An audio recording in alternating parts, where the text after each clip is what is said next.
I don't have enough money for Taco Bell, but what I do have pleases me greatly. So this is the second in 10 books from the HackMaster line.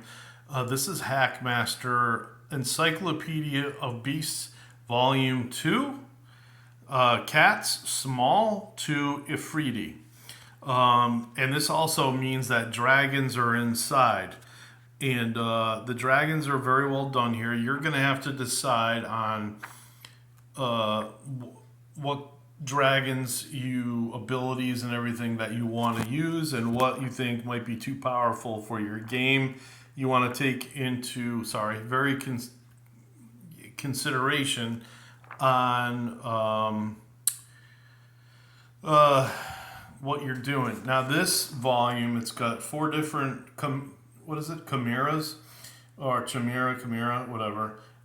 Standard, Gorgamira, Mimira, and a Chimera. So yeah, there's some tough looking beasts in here. Just variations on the basic creature. Not that they're much basic at all. Imagine surprising your players with a flame breathing lion. This is a cloaker, and you could tell that this lady's completely confused and frightened from this thing wrapping around, enveloping her. You've got a cockatrice here, turning people to stone. It's a lot of the same monsters, but there are certain variations. And look at this. It's got a dude's head in its claw.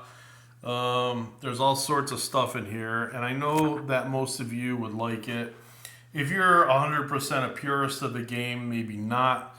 Again, with these books, the only thing you've got to watch out for is they tend to give a lot of the monsters a little bit extra hit points, which I don't advise doing. You just add more monsters to the encounter, and you don't need to add more hit points to these creatures. Is this a Death Knight? What is that thing? Yeah, it's a Death Knight. That's their version of it.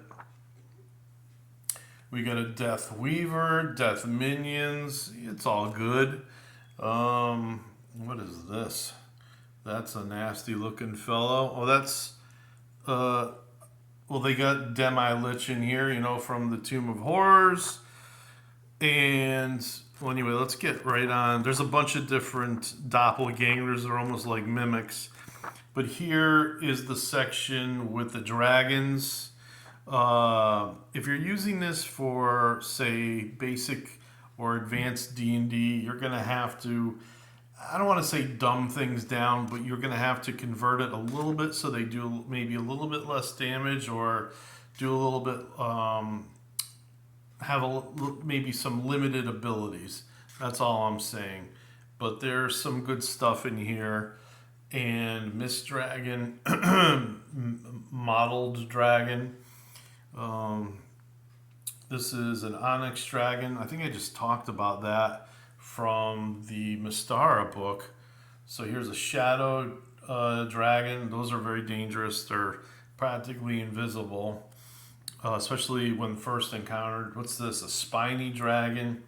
There's all sorts of things, of course, you can add to the game. You don't have to tell your players where you got these, or why they're doing things.